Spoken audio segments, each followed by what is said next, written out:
السلام علیکم ورحمۃ اللہ وبرکاتہ۔ بہت ساری بیماریاں ایسی ہیں جو علاج کرتے کرتے لوگ تھک جاتے ہیں، مایوس ہو جاتے ہیں، لیکن بیماری کا علاج نہیں ہوتا۔ تو ایسے مریضوں کے لیے احادیث میں بہت ساری دعائیں مذکور ہیں۔ اگر آپ ان دعاؤں کو پڑھیں گے تو 100% آپ کو رزلٹ ضرور ملے گا۔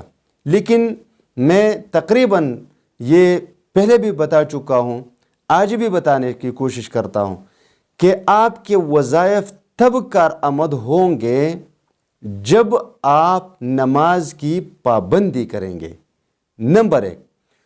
دوسری بات کہ اس وقت اور اس طریقے پر پڑھیں جس وقت آپ کو بتایا جائے گا، اور جو طریقہ آپ کو بتایا جائے گا اسی وقت اور اسی طریقے پر پڑھیں۔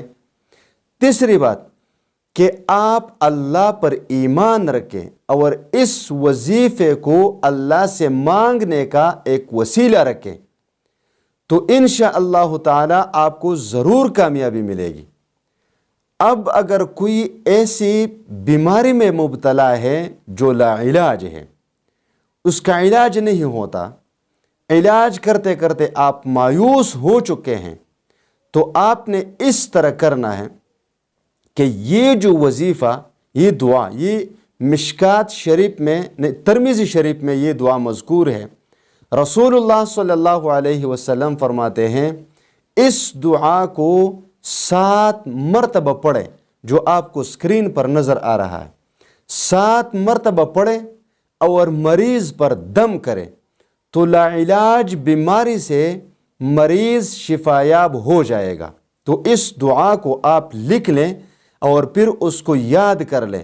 اسأل اللہ العظیم رب العرش العظیم ان یشفیک۔ 7 مرتبہ روزانہ مریض پر یہ دعا پڑھ کر دم کرے، انشاءاللہ تعالی مریض جلد سے جلد صحت یاب ہو جائے گا۔